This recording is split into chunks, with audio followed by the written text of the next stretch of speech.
well, might as well use them up and give it a try. So, without further ado, I'm going to go ahead, and if you could see straight ahead, right smack in the middle on that brown board is where my laser sight is pointing. I'm approximately 25 to 30 feet away, and I am about 4 feet off the ground. So here we go. In 3, 2, 1. And had an interesting sound. More of like a spray.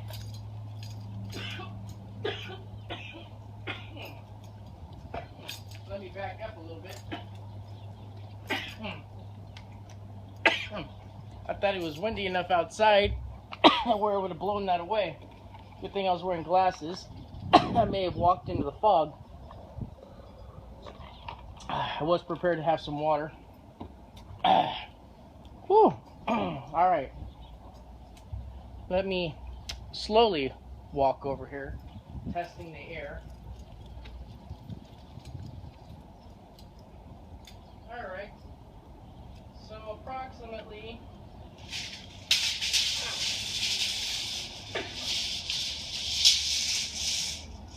18 to 19 feet away,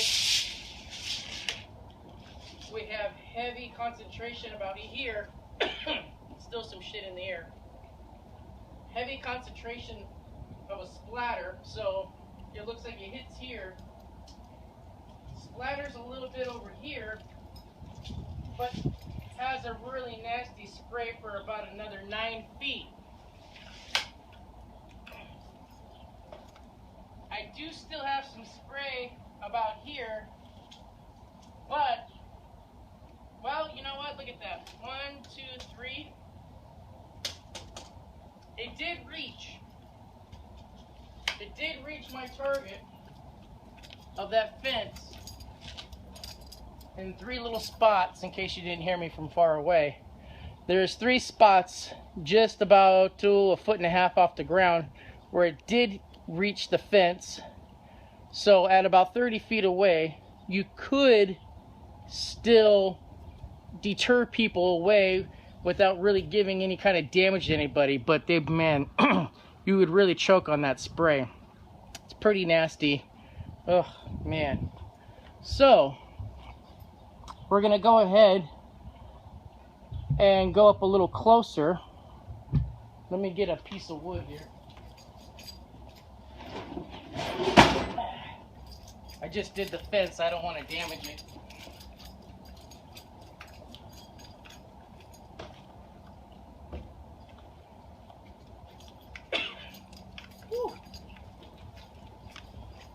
All right. So let's go ahead and move in a little bit. And see roughly right about here. And what we're looking at is a distance of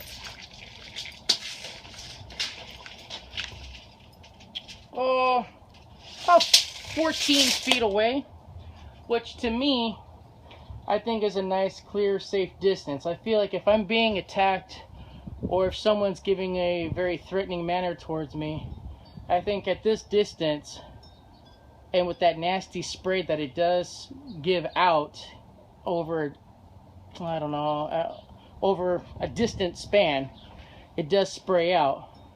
So I think that this would definitely back them up and get them away from you, as long as they're coming at you in a very threatening manner. Whether someone's talking and all of a sudden he's got a knife in his hand, he's kind of giving you that little shake walk and, you know, kind of giving those gestures, then you know that that person's already threatening. You're already giving them the commands, the halt, I'm going to spray you. You're about to get pepper sprayed, you better back up. So I think after you give those few commands, you're 14 feet away, you don't want to get any closer. So what you're going to do is go ahead and say halt in 3, 2, 1. And there we go. That is a pretty good spray pattern.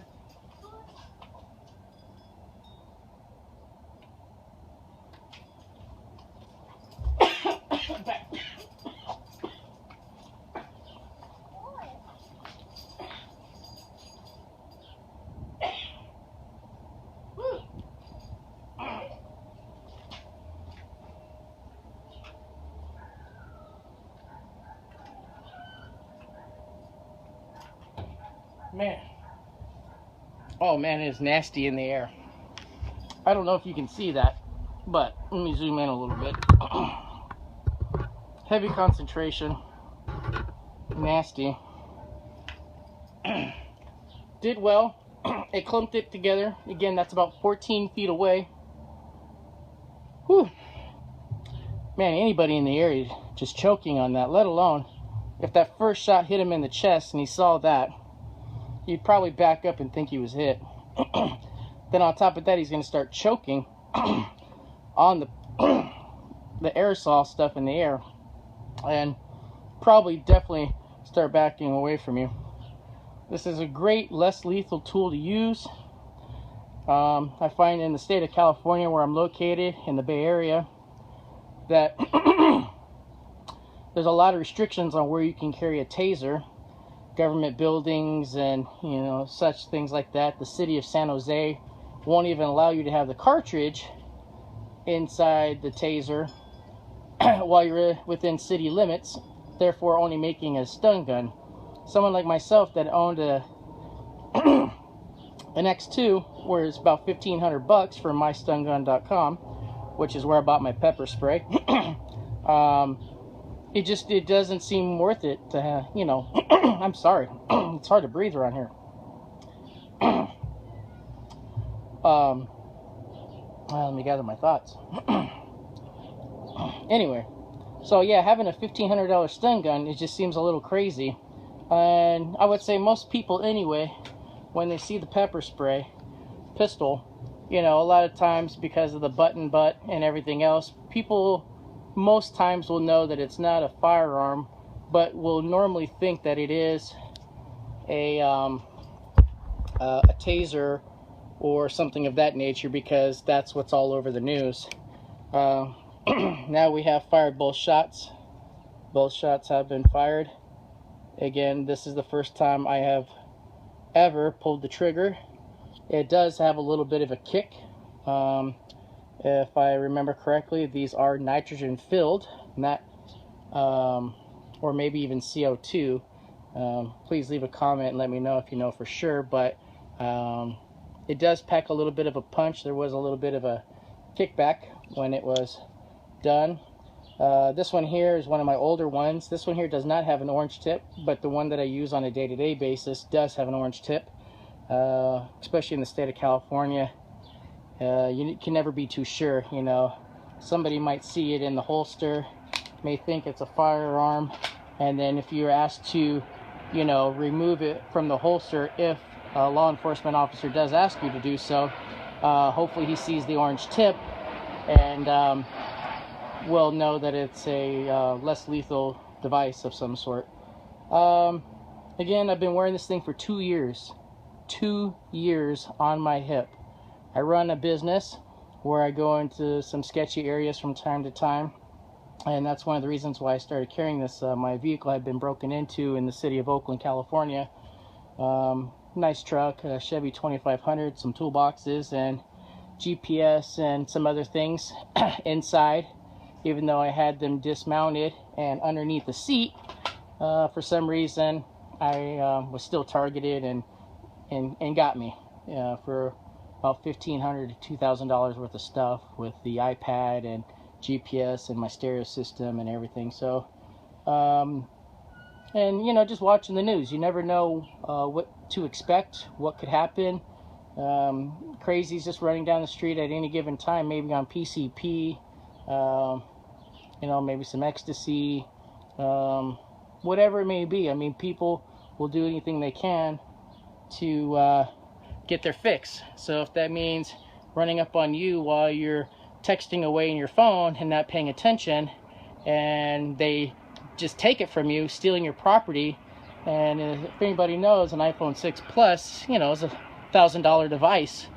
And even with your insurance, if you were smart enough to have it, you know, it's a couple $100 still to get it replaced. So I just feel that it's always good to have something. I would say that my wife of 9 years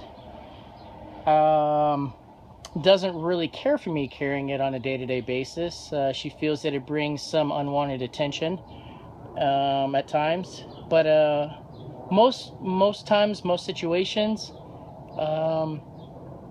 especially while going to people's homes, I see between 2 to 3 homes a day, 5 days a week, and I would say maybe 3 times a month I may be asked, "Hey, what are you carrying there? What is that?